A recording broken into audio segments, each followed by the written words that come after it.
Order fupa me ma kwa ba edeba Adom TV dwumadi a ya to ne din Nkuranhyensem mreso me am te dwumadi ho chia me edi am jeso ene Apostle Dr. Anita Kotego ma me di kan emisa ase ho te sei na me nsere otwedi ampon se onto supa enwu abrabo so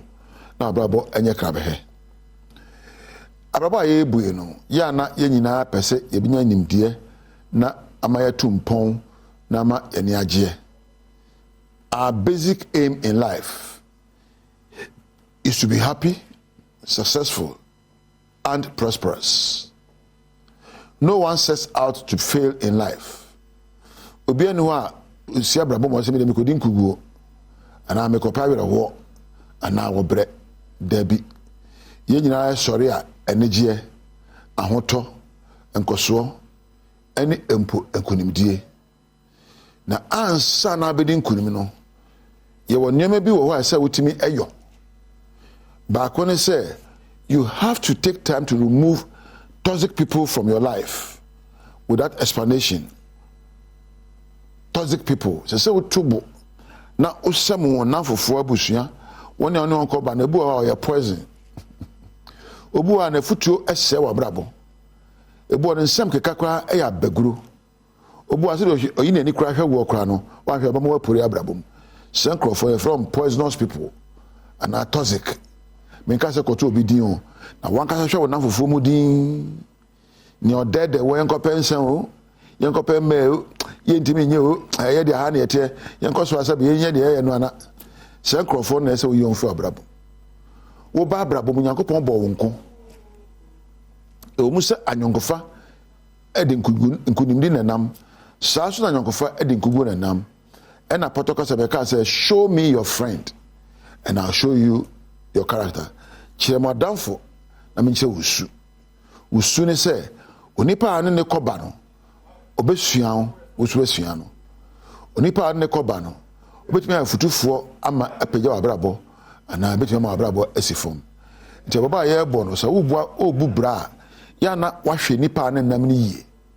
Na yese so de oben wo ono nya wo a obeyew eno nche se onu be aka nche se sabe wo hwe obi anu na wanim kire odoma no na emom wontie di oka na wo ma na mmen obrabo akwantuo mu eno nche se be fe obi se wo ye toxic fi me nchen da bi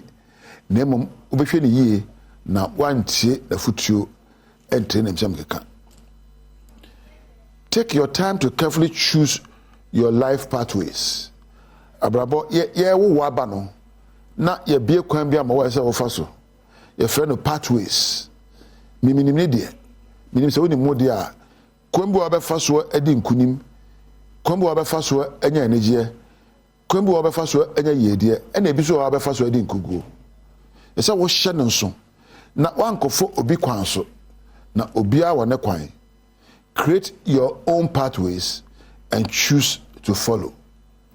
Wan kwasa hihye wo mre na hihye wo abrabo kwani a wo hwe se ebeboa wo na di akire ebi keep your major relationships private. Ye woni pe bo ase wo form nyonko me wo so fo nyonko me wo Nkuranhyɛ yini bi nyonko me wo bi o nyansa a otumi fo nyonko ena me wo bi o no so hye me Nkuran nyonko ena me wo kurakura me wo Nyankopɔn nyonko se ni pe no mwe me nyom achi me nka nche me mo mu di nkyira enti wo so pe onyame na pe obi obehye Nkuran na pe obi obebɔ mpaye ahye onkom na pe obi obetuufo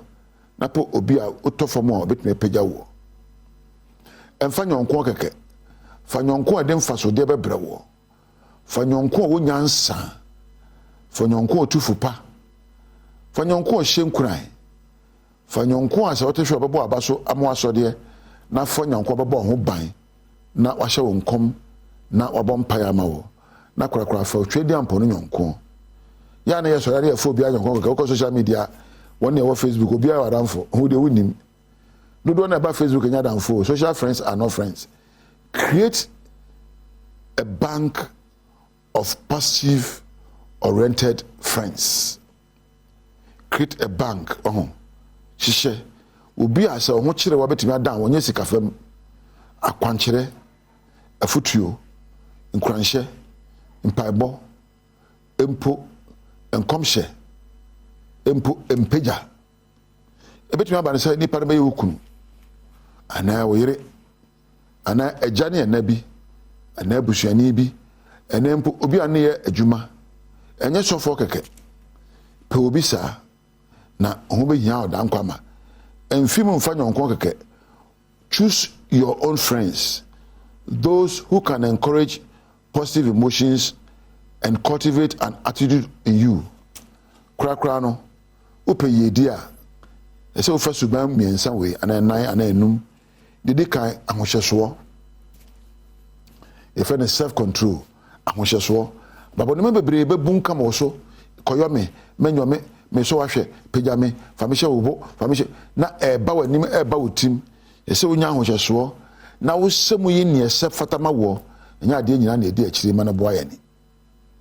enya nsem nyina na edi akire ma na boa ye obeti nsemfo obeti nsempa hye so na semu na yi nsempa no enya nsem nyina na yi ano enya nsem nyina na dugu etimu obeti ntro nsekuo enya ni nyina na etie de adwuma tie nsem a be hye nkran na hye so we hye ma ne mema ebi yi won mu akyerew ye nkonkon a hye so hye so abrabom na hye osunsom so na pa de pa ma abrabo ebium suahunu learning se utimi esinkete se obesua de adechi bia we pa de sua adechi bia you have to have a spirit of learning abrabo ye nya adesua da ti se ukoso sua de aware mu usikasem mu apomodne mu wabrabo mu se utimi esua de na hunu ade na nya abesua no ene be di ukan a kire kwa abafa so ne waye de that's biom innovation baba ye boy e na munchimuka wom ahwase wom wobre wom e na portos kwa wom obehia Nkuranhyensem a betimi asakra mu so okoto junction bia ontimi mfamu a e de na betimi asua ayo abunka afaso e fa ni innovation. You have to have creative ways of living your life. A biom resilience. So unya adwemo ahodne na bibi bo to fa wasa ma to from so mui mesa sorry achia emui ensuo afameba menya ensuo num kwakra pepepeyo discipline pepepeyo ena e ana wapen na ase kakra so ama ho wo ya kakra bia na wada ho ase na wapen na ase ama wona ebo awo wapen na ase amatwedi ampon en na ase ohia en na ase manage eba